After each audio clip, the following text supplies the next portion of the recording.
The new MOJO 100.3 R&B and Classic Soul, home of the Tom Jordan Morning Show. That is Jade from 1992 and Don't Walk Away. Good afternoon, I'm Phillip David. You're inside the rush hour. In the studios with me is comedian great Paul Mooney from New York. By way of he's bi-coastal now. I'm LA too, doing big things. What's going on, Paul? Hey, good morning. Yeah, I'm just listening to your news. You guys must be bored stiff here. Somebody went to work and it was closed and there was a note that said, "We're closed, business, we oughta-" That's news? Well, I know when you come from New York. No, but I'm just saying that, I mean, come on, we live in a big world. Right. Come on. I mean, that's all the news that you have? Well, people are out of work all over the country. Yeah, how about that? that's true. Very true. Huh? No doubt. And there are no notes. No notes. Yeah, there are no notes. Now, that's news. Yeah, yeah. No doubt. So what you been up to, man? You been making any films lately or anything? No, I'm writing a book. Okay. I'm writing Too Black for Hollywood, about my life and about my relationship with Richard Pryor. Okay.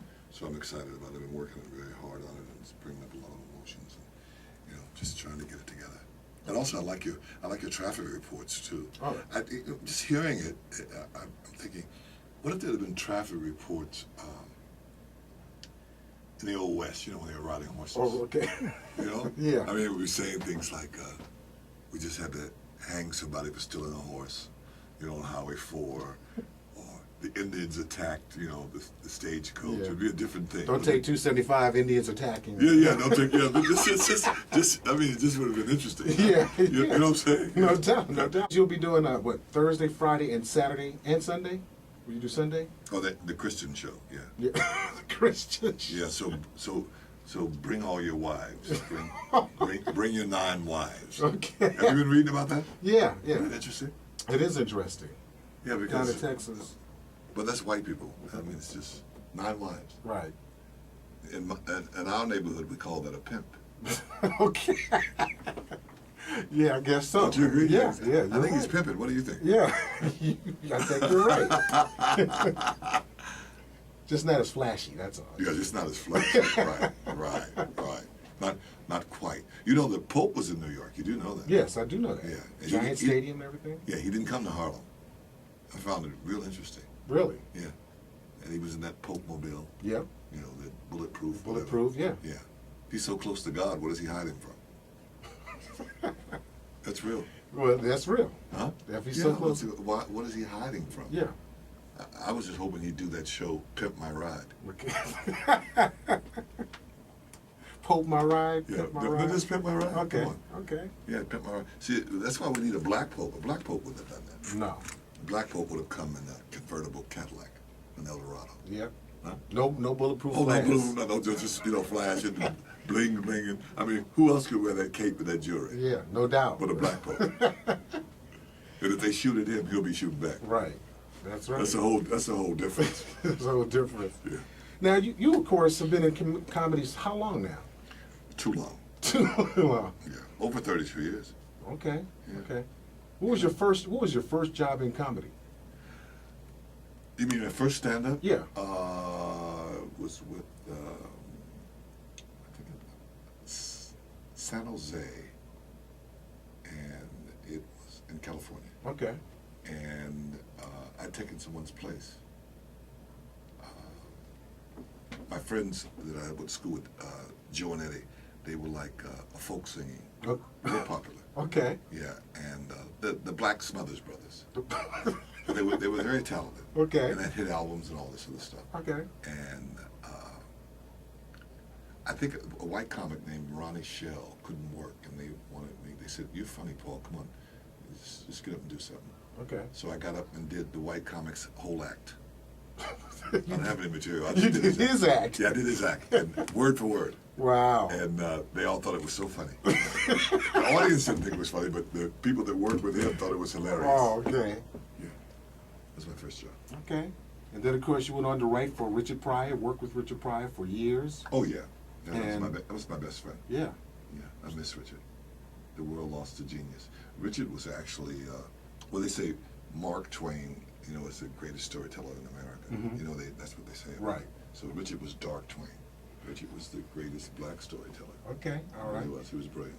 And you went on to work on Saturday Night Live, right? You were a writer for that? Well, I was a writer for a lot of things, but it was because of Richard. Okay. Richard had brought me into write for Saturday Night Live, and then they brought me to Miami to cross-examine me because there was no such thing as a black comedy writer. Right. You know, Hmm. and they wanted to know who I was and what I was about. Okay. And, you know, that was the golden years for Chevy Chase and all the rest of it, Bellucci, everybody. You know. Okay. You know, and they were all big drug addicts, all of them. I mean, I don't do drugs. I mean, I'm from Louisiana, raised by my grandmother, so I think like some old black sanctified woman. You Okay. know? So that was a no-no for me. Okay. And I mean, they were high as kite. They were all high as kites. All of them. They were all loaded.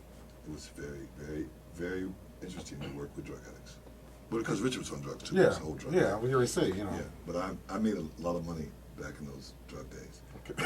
No, because that was when money was money. Right. $100 was $100. $100. Not like now. Yeah. It's 25 cents. And you know, like the good old days. And we'd be in limos and the real bling bling and the pure cocaine, and they'd pass it around in $1,000 bills, and I mean they were just off the, you know. Yeah. And I'd be in a limo, and when it got to me, I'd wipe the cocaine off and put the $1,000 bill in my pocket. And they were also high; they didn't know what it was. So, Right. yeah, I got real rich. Okay. So I love those days. You got to make reservations to see Paul Mooney at Newport on the Levee, the Funny Bone. 859-957-2000 is the number to make your reservations. 859 area code. 957-2000 is the number to dial. Paul Mooney, comedic genius, history, right here sitting with us. And of course, you get a chance to listen. And he talks about politics. You talk about everything. There's nothing sacred to you, is there? What do you mean? There's nothing you won't talk about. Well, I'm an American. What do you mean? There's nothing sacred? What is that supposed? I don't know what that's supposed to mean. There's nothing that you won't talk about. There's no issue. I mean, what am I that you supposed to? What? Not? I talk about what I react to. I mean, what's my environment. Okay. I mean, I'm not from some strange planet. Right. I mean, all this stuff. I'm responding to my environment. Okay. Which is America. Okay. You know, which is sometimes slow. You do realize we're at war. Yes, I do. Yeah. You know, we're very naive in a lot of areas. Okay. You know that because we're obsessed with American Idol and a bunch of other slow things. Right. Nothing against them, but you know what I'm saying. Yeah, I understand. What So, but it is the only game in town, and we have to keep it America because it's actually America's turning into a foreign country. Have you been to the airport? Yeah, I have been. Yeah. There are people questioning you who can't even speak English. Right. You know that you've been there. Yeah, I've been there. Can I see your passport? My piece what? I don't have a passport. I have a passport. Right. Can I see your green card? It's just an interesting place to live in. Now, you're not a Mets fan, are you? Because I'm just amazed at how they let go of Willie Randolph. Why? I mean, in the middle of the night, they just sent him an email or something like that. Is that how they fired him? Don't you used to just come to a guy and say, "Hey, you're fired." Well, don't pimps do that to most of their? In the middle of the night. Okay. All right. I mean, pimping ain't easy. Paul Mooney in town all weekend long. Newport on the Levee, the Funny Bone. 859-957. Go check him out. Well, listen, you know what? When you just mentioned sports, Yeah. you reminded me of. They were getting real crazy with Obama, saying all kind of wild stuff, Right. that on talk radio, accusing him of all kind of things. Okay. And this woman said she had his baby. Did you read that? Yeah, I did read that. Yeah, she said she had his baby, and they had gotten on her for abusing the child, for beating the baby. Mm-hmm. And she married again, and I think the baby's 5 or 6, and the stepfather was whooping the baby, and they had to go to court for it. What? And the judge had asked the baby, who do you want to live with? And he said he didn't want to live with his mother because she beat him, and he didn't want to live with his stepfather because he beat him. And the judge said, well, who do you want to live with? Everybody in the court, everybody thought immediately what? Obama, right? Right. Yeah. He said no. He said the Knicks because they don't beat anybody. That's true. That is Paul Mooney. Make sure you check him out. Newport on the Levee. I'm Phillip David. We'll be right back on the new MOJO.